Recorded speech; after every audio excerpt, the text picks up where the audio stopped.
So just in case you were wondering, this is how I plant the Aronia berries. This is what they look like in the pot. I grew these from sticks, yeah, little tiny sticks, and a lot of them had the roots coming out through the bottom of the pots, and that's from leaving them sit on wood chips, the pots on wood chips at home. And I had to cut the pots off. But what I do to plant is I dig a big hole, and then because the Aronia berries like slightly acidic soil, I threw in some sphagnum peat moss, and then I throw in probably like a handful of azomite. I think you only need a few teaspoons, but I just, throw it in, sprinkle it in, and I save these old spice containers so that these are great for the garden because you can sprinkle, and some of them have pouring sides as well, but I just take the lid off for that on this type that doesn't. And then this is great to put diatomaceous earth in for when you want to sprinkle your plants to kill the bugs. Just sprinkle it all over the plant like that. Anyway, so then what I do next is, again, because the Aronia berries like the acidic soil, I take what seems to be about a half a quart, and that's a yogurt container, whole milk yogurt or whatever. I also plant in these as well. I save them because they're nice and flexible, and then I put a hole. I used to put holes on the bottom, and now I put holes on the sides, like right up here, just to keep a little bit of water in the bottom, almost like a self-watering container. And then I sprinkle that around in the hole. And I'm not really measuring anything. I'd say that was maybe about a pound. And then we take the shovel and just mix that around. And some of the tiny roots are coming out the holes here, but that won't present a problem. So then you just, roll the pot there, and then it should come right out. It would if I had two hands. There, I don't have two hands. And that's really a nice section of roots there. I'm going to break that up. This you can see in the bottom is wood chips. When I plant things in pots, I put wood chips in the bottom to increase drainage, and there's your fungi that helps feed everything and keep everybody happy. Some of these ones that we planted, and I didn't know I didn't show you yet, they're right here. We just planted these today. Some of the roots were like that big, as thick as the shovel, and they were bursting out of the bottom of the pots. So then all we're going to do here is just eye that up. And since this is a hillside, you can see how it's a slope and set into the hillside.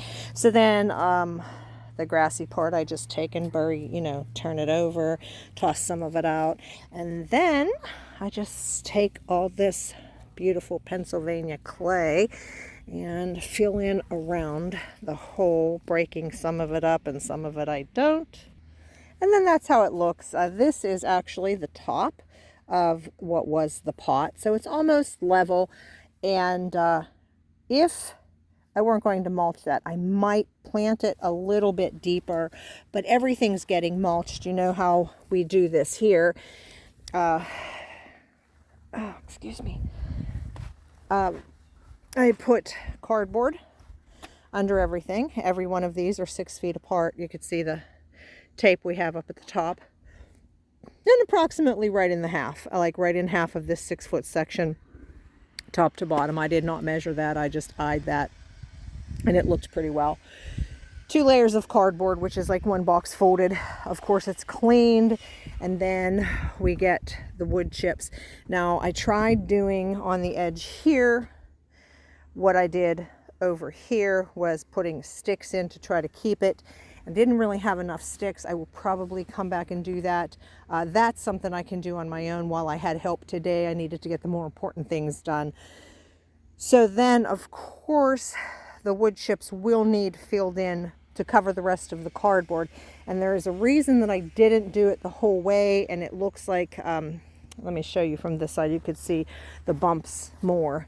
You can see we dumped from the top and the bottom. I didn't want to suffocate everything. I don't think it's not suffocate isn't the proper term, I guess. I didn't want to have it all perfect and have it rain and have everything wash down. So what I wanted to do was leave the bottom a little bit exposed until rain. Let that get rained on, let everything get rained on at the top, and see if anything's going to move down, and then I'll rake it down. So this wagon full that's connected to that quad will be dumped on the bottom section here after we put in more cardboard. And I think I only planted 7 because that's all I had left. And I had some of these in my plant sale that I had this year, and then I advertised them as well. And then our neighbor wanted some, and I think I don't know how many I gave him, but 7's enough. This is a 48-foot row, 6 feet apart.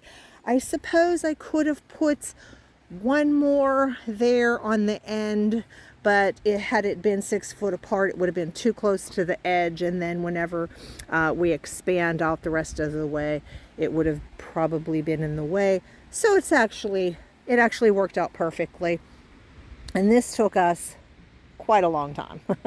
Quite a long time to get this done today.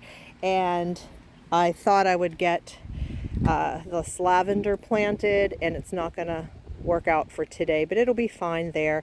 The lavender, I was tossing up where to plant that, and I wanted to put it in amongst the Aronia. However, the Aronia likes acidic soil and the lavender likes alkaline, so I really didn't want to put that there.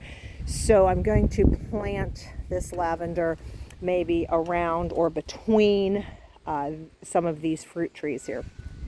And then yeah, that means I've got to move my elderberries out of the way, and hopefully we'll be able to get some of those planted before the snow flies. So that's it. That's what I'm working on today, just putting in the Aronia berries, and thankfully they're in. I am going to go through, not today though, I'm going to go through, prune them back so that they can concentrate on some root growth here, and then I think I'm going to try to start some of these from roots, from cuttings, and see how that works out for me. So, all right, everyone. Again, I know that it seems like the videos are last couple days have just been about the plantings, and well, they have, because that's what we're concentrating on right now. This and that garage roof that's still not done and needs to be done before the snow. So, all right, everyone. Let me know how you're doing, and if you're getting ready for winter. Wetty? Yeah, wetty. Yeah, thanks for watching. Be blessed, everyone.